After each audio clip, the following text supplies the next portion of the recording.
Welcome to HR with Sanchita. So today we will be studying the part 3 of leadership. So there are some theories which are left and which are important for your UGC NET exams as well as for all the HR students. Okay. So let's start with leadership part 3. So Vroom, Yetin, Jago decision making model. So it is very important. So first of all, who has propounded it? Victor Vroom and Philip Yetin. And they also got some insights from Arthur Jago. So that is why it is called Vroom, Yetin and Jago decision making model of leadership. Okay. So this model states that leadership style varies on the basis of decision making. So see here, यहाँ पे it is there that it is a decision making model. So that is why it must be linking leadership with decision making, right? So this model states that leadership style varies on the basis of decision making of the leaders in different scenarios, and the various elements that are considered are decision timeliness, that until when we have to give the decision, we have to give it in a short span of time or a long time can do, right? Then decision acceptance, then will the decision be easily accepted, okay, or we'll have to just establish a mechanism so that people can accept that decision, right? Then the quality of the decision. Okay, next. So now let's discuss the leadership styles under this method. Okay, so first is autocratic leader, and under autocratic leader there are two categories, that is autocratic 1 and autocratic 2. So you need to remember, right? So here autocratic 1 is the leader who makes decision on his own. So neither he goes to the team members to grab any information which he does not know, okay? So he does not even share anything with the team members. So here everything is done on by the leader by his own, right? Then autocratic 2 is where the leader takes the opinion from the team to gain some information but does not share the final decision with the group members, right? So see here in autocratic 2, the reason why the leader goes to the team members is to extract some information which is essential for the decision, right? So he just goes for this motto, and the final decision is with the leader itself and is not shared with the group members, right? Now here comes the consultative leader. So here there would be a little bit more flexibility than the autocratic, right? So here the leader shares issue with the team members and consults them, but here also the decision is taken by the leader itself. So he shares the issues and does some consultation with the team members, but the decision is taken by the leader itself. Okay, now comes the consultative 2. So here again a little bit more flexibility would be there, right? So here the leader consults with the group members to explore opinions and also invites suggestions. So the new thing here in consultative 2 is that the suggestions are invited, okay, by the leader related to the decision to be taken, and here also the leader solely takes the decision. Okay, so here suggestions is the new keyword in consultative 2. Now is group based leader. Here comes the collaborative leader. So the group members are allowed to take the decisions collectively and the leader supports in this process. So this is the most flexible feature. Okay, so in collaborative, the group members are allowed to take the decisions collectively and the leader just supports and guides them in this process of decision making. Okay, so this is the theory. So now comes the transformational leadership theory, okay, and under this theory we would be studying the Bass theory, which is really important, and it has been given by Bernard Bass. Okay, so see the name itself, so it's a transformational leadership theory. So here the focus is on the efficacy of a leader, his charisma, how much he can attract the followers, what is his ability to influence others, right? So here the focus is basically on the leader and his capabilities to attract others, to influence, and what charisma, what attraction does he have that people would follow him or her, right? So a transformational leadership model was the result of this theory, which has 4 roles of a transformational leader. So under this theory there are 4 roles which a transformational leader has, right? So you need to remember all these roles. Now let's study these roles. So, inspirational motivation, intellectual stimulation, individualized attention, idealized influence. Now, let's study what is inspirational motivation. So, the leader should have vision so that followers feel that they are a part of something big and meaningful. So, they should inspire people. Okay, they should inspire their followers that yes, they are a part of a big vision. Okay, and they are a part of something big and meaningful, right? So next is intellectual stimulation. So here is main focus is here on intellectual capacity of the followers. So the leader should be able to develop the intellectual capacity of their followers. Okay, and so how can he develop the intellectual capacity? By promoting creativity, imagination, and telling them to innovate, change. So what happens then is, then the people become developed. Okay, so they develop their mental capacities. Okay, and learn new things. So the leader focuses on development of people and their intellectual capacity. He should encourage creativity and imagination and rapidly promote innovation, right? Then is the individualized attention. So see, a leader just not has one follower, he has many followers. Okay, so whoever is in the team of the leader, so he should know about them, right? What are their capabilities, what are their strengths, what are their weaknesses? So these all things should be known to the leader, then only he would be able to inspire or lead them. So there are a number of members in a team. The team members should feel that the leader knows them and respect their views. And yes, last but not the least, he should respect their views as well, right? Then idealized influence. So yes, here what you need to remember is students, that the leader should be an idol to the people who are following them, or they should be an idol to the team members. Okay, so and how they can be an idol? If they do malpractices, or they are not good at ethics, okay, they are not doing ethical practices, then obviously no one would be seeing them as an idol, right? So you can serve as a role model or an idol then only if you have good ethics, you have honesty, your values, you're doing your work properly with your full efforts. So this is also one of the quality of the transformational leader. So now again comes the charismatic leadership theory. So according to this theory, a leader must possess some extraordinary and exceptional qualities to become an effective leader. So that is why the name is charismatic leadership theory. Okay, and following are the traits of charismatic leadership. So see, these all traits should be there in a charismatic leader.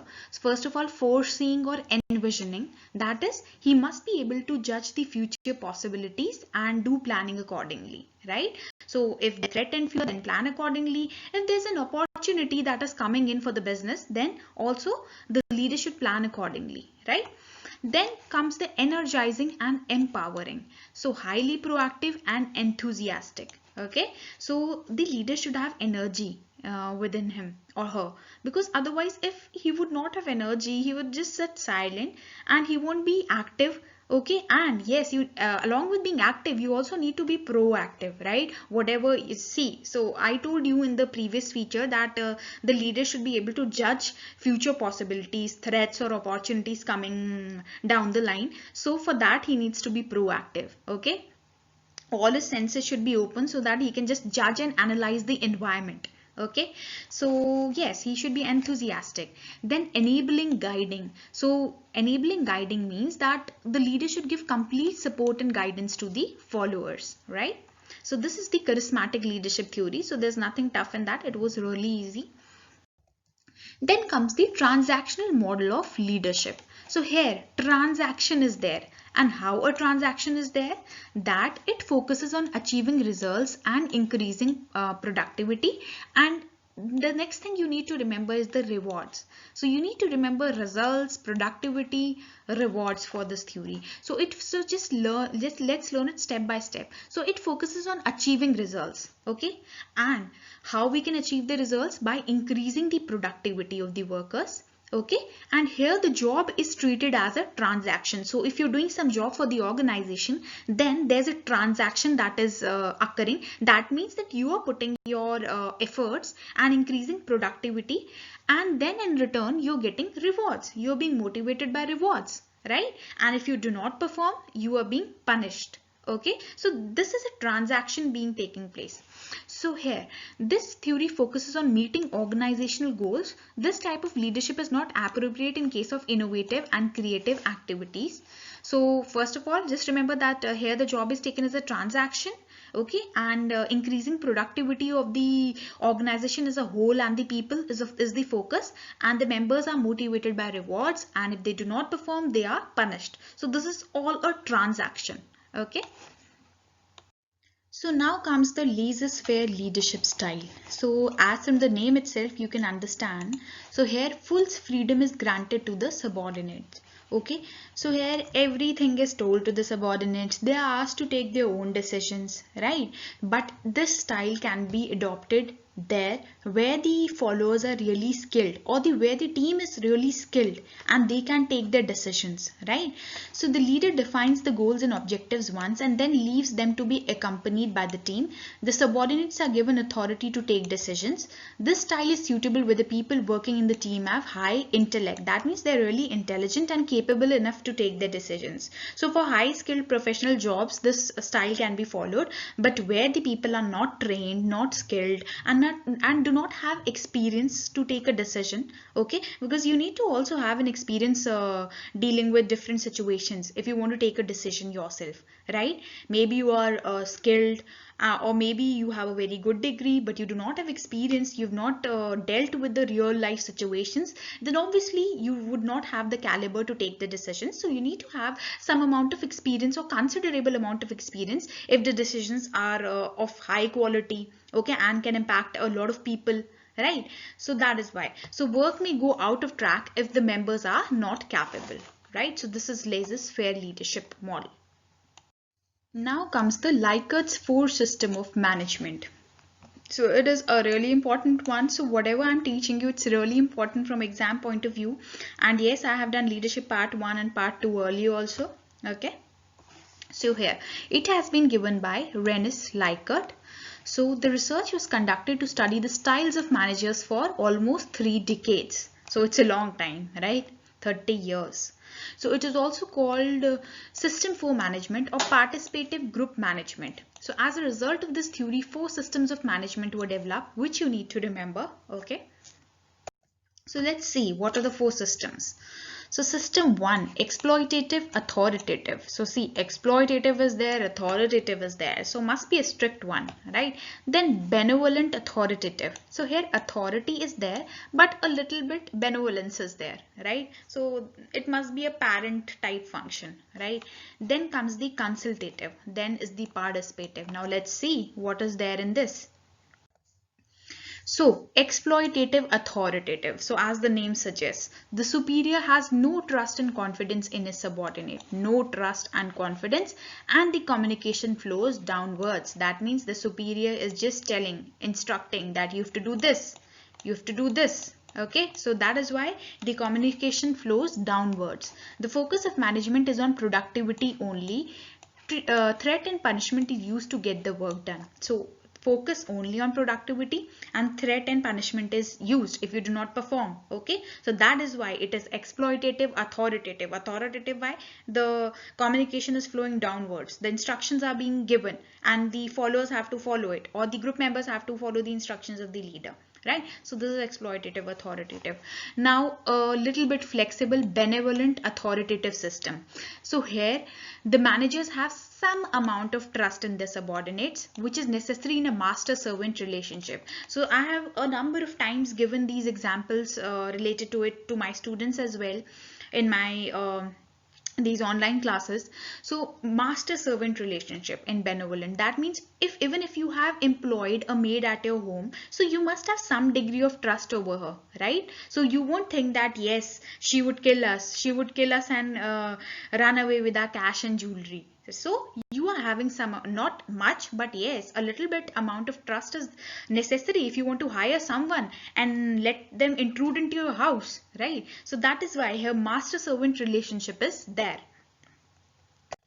So next comes the consultative system. So here consultation is there. That means the manager is using opinions of subordinates but does not trust them completely. So here he is taking opinions, and yes, motivation is based on rewards. So if you want to motivate a person, then you are giving them rewards, that if you perform this, then you'll be given rewards, right? The subordinate feels free to discuss issues related to a job, so upward communication is more in this system. Okay, why? Because the subordinates are also discussing their issues with their seniors, so that is why the communication is also flowing upwards from subordinates to their leaders or seniors, and if it flows downwards, then from leaders to their subordinates. The decisions are made by the superior only. Here also they are consulting, but yes, the decisions are made by the superior only. Now comes the participative group. As the name suggests, this is the most participative system. Superiors have full trust in their subordinates and they are a part of the decision making process as well. There is good teamwork and motivation. So this is the most participative and most flexible system out of the 4 systems in Likert system model. Okay, so I hope it is clear. So now comes the Reading 3D leadership model. So here, first of all, you should know Bill Reddin is the propounder. That means that Bill Reddin has given this model of leadership, and this model has taken 2 dimensions from managerial grid.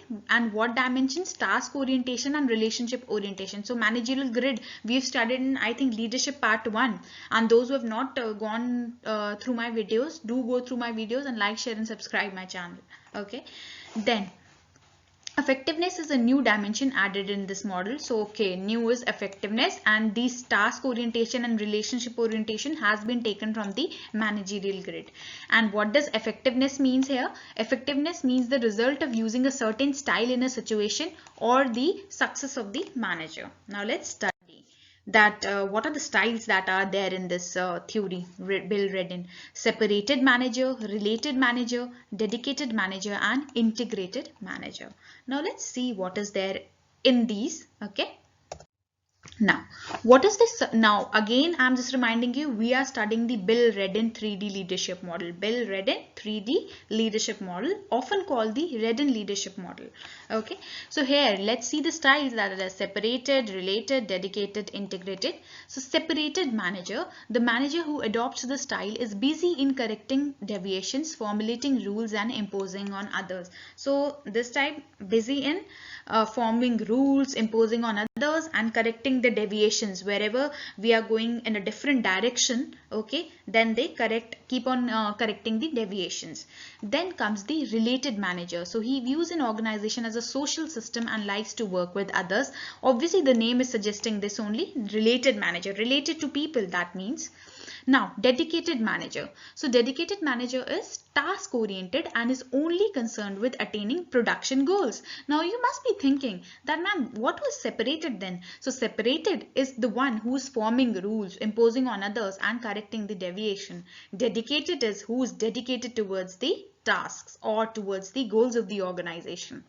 Then comes the integrated manager. So major focus on building teamwork and two-way communication. So related is who views an organization as a social system and likes to work with others, and integrated is who builds teamwork, integrates them. Okay, integrates the people, and two-way communication. That means not only the superior is guiding the subordinate or superior is just instructing the subordinate, even the subordinates are doing something, giving the suggestions, giving the ideas, sharing their problems. So there's a two-way communication that is there. Okay, so that's it. So like, share and subscribe to my channel, and I'll be uploading more videos, okay, so that I can cover the topics important for the UGC net. And yes, follow my Telegram page as well. So link I have pinned in the comments. Okay, bye.